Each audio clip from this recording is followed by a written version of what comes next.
حسین رضی اللہ تعالیٰ عنہ نا آ کے غریبوں کے بیچ بیٹھ گئے زمین پہ. انہوں نے کہا کھائیے. تو وہ جس طرح وہ کھا رہے تھے نا سادے برتنوں میں سادے، امام حسین کھانا کھانے لگ گئے. میں نے کہا خیر کا کام کوئی بھی ملے اسے ضائع چلو اور کچھ نہیں کر سکتے تھے، کسی کو سڑک ہی پار کرا دے نابینا کو، چلو اور کچھ نہیں کر سکتے تو آپ کو پتا ہے کہ سامنے والا بوجھ لے کے گزر رہا ہے، آپ تھوڑا سا ہٹ جائیں روڈ سے، اسے گزر لینے دیں. کوئی تو کام زندگی میں کوئی ارادہ تو خیر کا بندہ کرے. امام حسین بیٹھ گئے، ان کے ساتھ روٹی کھائی. تھوڑی دیر کے بعد اجازت لی، فرمایا جاؤں؟ کہنے لگے حضور اور کھائیے. فرمانے لگے میں تو ابھی روٹی کھا کے آیا تھا اور آج تک ایسا نہیں ہوا کہ دوبارہ کھانا کھاؤں. ایک لقمے کی بھوک نہیں تھی، جتنا بھی کھایا ہے نا یہ تمہارا دل خوش کرنے کے لیے کھایا ہے.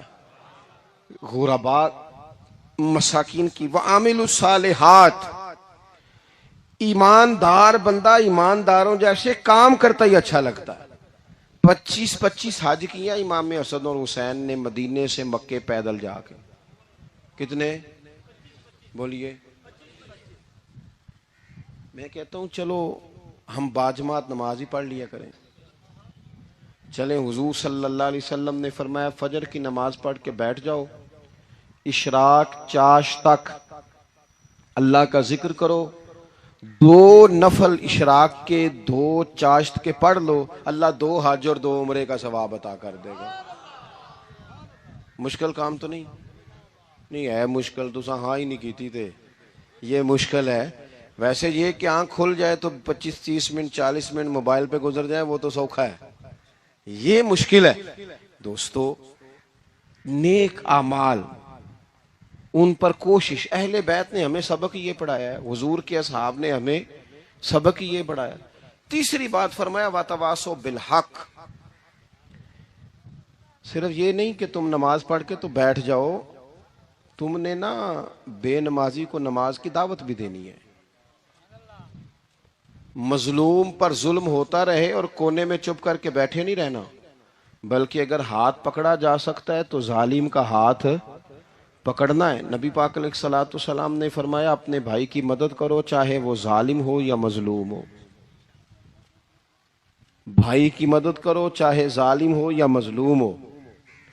تو صحابہ نے عرض کی یا رسول اللہ صلی اللہ تعالی علیہ وسلم یہ مظلوم کی مدد تو سمجھ میں آتی ہے، یہ ظالم کی مدد کیسے کریں؟ نہیں سمجھ آ رہی ہے آپ کو بات کی؟ یا رسول اللہ صلی اللہ تعالی علیہ وسلم مظلوم کے ساتھ کھڑا ہونا تو ہماری عقل میں آ گیا، تو ظالم کی مدد کیسے کرنی ہے؟ تو نبی پاک صلی اللہ تعالی علیہ وسلم نے فرمایا ظالم کو ظلم کرنے سے روک دو. تم نے اس کی مدد کر دی، اسے باز کرو. لیکن ہم تو اتنی جرت ہی نہیں رکھتے بدی کو بدی کہنے کی، اتنی طاقت ہی نہیں ہوتی. جھوٹ کو جھوٹ کہنے کی ہمت، ہمارے گھر میں سارا کچھ ہو رہا ہوتا ہے، ہمیں پتہ ہوتا ہے کہ فلاں جگہ پہ ہمارا قبیلہ ہماری برادری غلط ہے، پر اتنی جرت کرتے. ہم سچ بولتے ضرور ہیں پر دوسروں کے بارے میں، اپنے بارے میں سچ بولنے کو تیار نہیں ہوتے. جرت کا مظاہرہ کریں زندگی میں، حق کو حق کہنا سیکھیں، غلط کو غلط کہنا سیکھیں، جھوٹ کو جھوٹ کہیں، بدی کو بدی کہیں، سچائی کا ساتھ دیں ہمیشہ.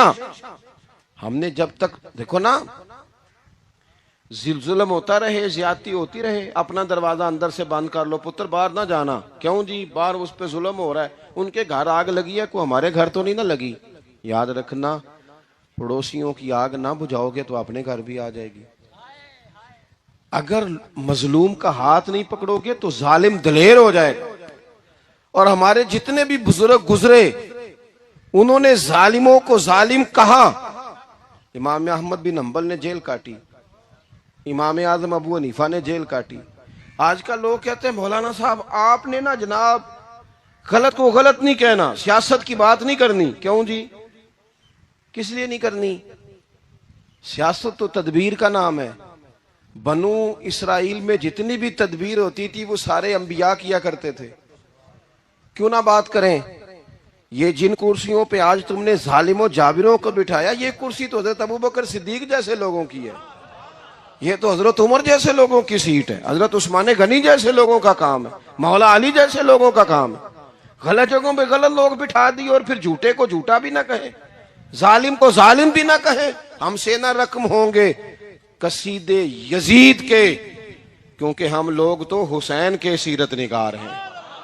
یہ کیا بات ہوئی، آپ سچی بات ہی نہ کریں، کلمہ حق کہیں، ہمیشہ کھری بات کہیں، سچی، گرچہ اپنا نقصان ہو، حق کے ساتھ کھڑے ہونا سیکھیں۔ وَتَوَاصَوْا بِالْحَقِّ، ساری آسانی تھی، امام حسین کو کوئی مسئلہ نہیں تھا، آرام سے بیٹھے تھے۔ آج کتنے موجوں میں بیٹھے ہیں، پیر صاحبان، مولوی صاحبان، خطیب صاحبان، سیاستدان، وڈیرے، موج لگی ہوئی ہے، کسی کو کچھ نہیں کہنا، کچھ کہیں گے تو پھر بندے مخالفت کریں گے۔ تو امام حسین مسجد نبی میں جمعہ پڑھاتے تھے، چپ کر کے بیٹھے رہتے۔ حضور سید عالم علیہ السلام کے مزار انور کے پاس بیٹھے تھے، بیٹھے رہتے۔ لیکن امام حسین نے فرمایا ظالم حکمران بنے تو وہ قوموں کو تکلیف دیتے ہیں، وہ ملی نقصان کرتے ہیں، وہ امت کا چہرہ مہرہ بگاڑ کے رکھ دیتے ہیں، لہذا کھڑے ہونا پڑتا ہے، کلمہ حق کہنا پڑتا ہے، الہے کلمت الحق کے لیے نکلنا پڑتا ہے۔ آپ اپنی زندگی کے اندر سچی بات کرنا سیکھیں۔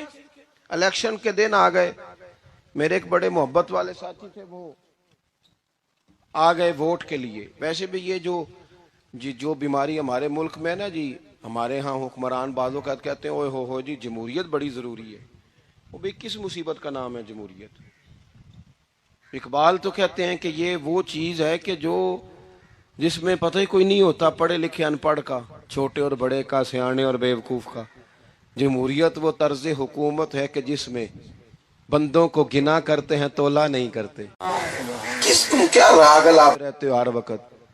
قوم کو اس کا حق ملنا چاہیے، غریب کی مدد ہونی چاہیے، انصاف ملنا چاہیے۔